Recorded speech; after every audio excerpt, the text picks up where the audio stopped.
జై శ్రీమన్నారాయణ. కత్తరియందు చెయ్యకూడని పనులు: చెట్లు నరకడం కానీ, నారదీయడం కానీ, వ్యవసాయం ప్రారంభించడం కానీ, విత్తనములు వేయడం, భూమిని తవ్వటం,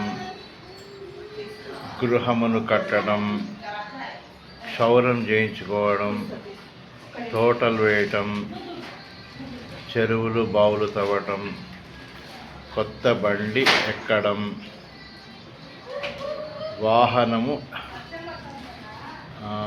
వాహనములు ఎక్కడం లాంటి పనులు చేయకూడదు అని, అలాగే గృహప్రవేశము, నూతన స్త్రీ సమాగమము, నూతన ఆసనాలపై కూర్చోవడం, కొత్త మంచములపై పరుండడం, అశ్వారోహణం, దేవాలయ పనులు విడువవలెను అని శాస్త్రం.